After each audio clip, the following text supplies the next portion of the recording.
that question that we had was posed to us about our favorite cake also gave me some more what my kids used to call rememberies. So I have a couple more rememberies that I'd like to share with you tonight. Oddly enough, the first one is about a cake.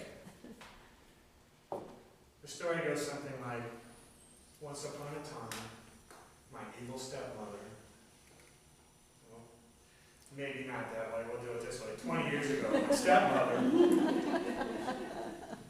was having a party for everybody on her side of the family.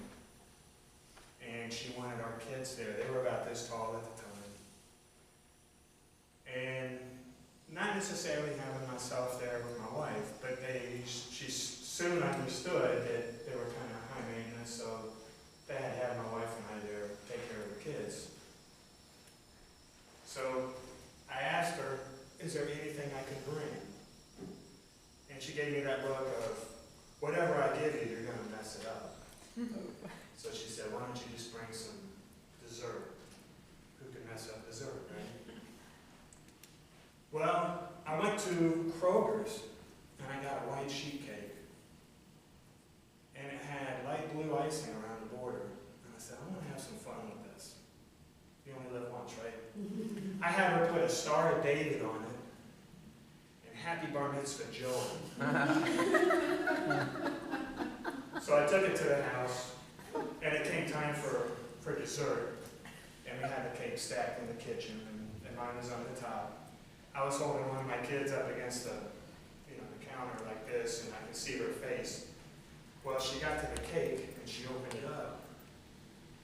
And she said, Happy Bar Mitzvah Joey. And I looked at her and I said, yeah, I got a deal on it. And she looked at me like, you messed it up anyway. So anyway, that was it. My wife grounded me for 4 weeks after that. But I didn't tell my dad that until a couple years ago. He started laughing. He said, well, I wish you would have shared that with me that night. That's pretty funny. That's funny stuff. But he was just as guilty. He had a story from when he was a kid. He used to be a newspaper delivery boy for the Columbus Citizen. And they lived on the east side, and the end of his route was at DCSC. It's called DLA now, the Defense Logistics Agency out on the east side. The last delivery he had to make was the Officers Club, where they had the steaks, beer, and he was playing pool there one day at the end of a very hot route. And there was a soldier coming in. He was very panicked. The commanding officer was sitting there having a steak. And he came in and he stood like this, and the officer finally dropped his utensils. He said, what is it? He said, sir, we're missing a tank. See, they were having inventory, and they couldn't find the tank. Well, did you count it? Twice? And he said, yeah, we've checked time and time again. We're still missing a tank. And my dad was playing pool. Oh, I forgot I had this up here. He was taking a swing with his drink like this. He said he remembers turning it over. He said, did you count the one out at the front gate? And he just got yelled at and ran out the whole 9 yards. A couple weeks later, he was back in the officers' club. And the commanding officer came up and said, sir, that was the tank that we were missing. So he got free steak anytime he wanted to, and he was welcome at the officers' club. So that was a pretty funny memory. He actually shared another one with me just recently, about a time he worked for Lancaster Glass, and they made baby food jars, and they had a whole shipment that went to Chicago. There was something wrong with the jars, so Lancaster Glass sent 3 guys up there to see what was going on with the glass, the baby jars. They went up and they found out what was going on with them.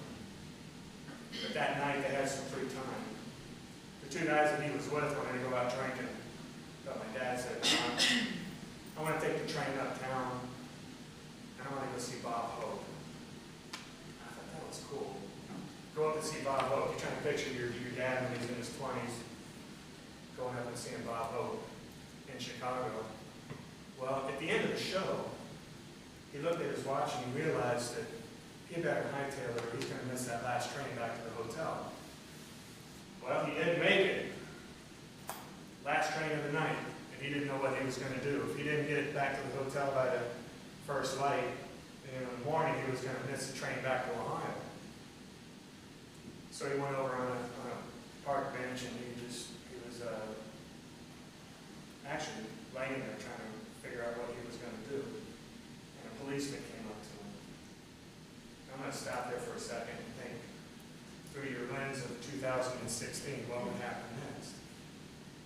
Actually, the policeman said, well, why don't you sleep on that bench and I'll get you up first thing in the morning. This is my beat. So he did. He fell asleep on the bench. First thing in the morning, he got a tap on his shoulder. He said, it's time to go, son. He got the train, got back to the hotel in time, got the train back to Ohio. Those are the kind of stories that we need to share. We need to tell our stories. It reminds me of one of my favorite quotes from one of my favorite movies, Australia. Drover, he's one of the characters that he plays opposite of Nicole Kidman, who's the aristocrat. He's a cattleman, if you will. And they're getting to know each other. Drover says, everything I own I can fit in a saddlebag, and that's the way I like it. And she said, well, that doesn't work for everybody. And Drover said, yeah, I know. He said, most people like to own things, land, luggage, other people. It makes them feel secure. But all that can be taken away, and in the end, the only thing we have is our story. I'm just trying to live a good one. So we need to tell our stories, not just our triumphs and our tragedies, but we need to tell our ordinary stories. Because what may seem ordinary to us may seem extraordinary to somebody else. Thank you.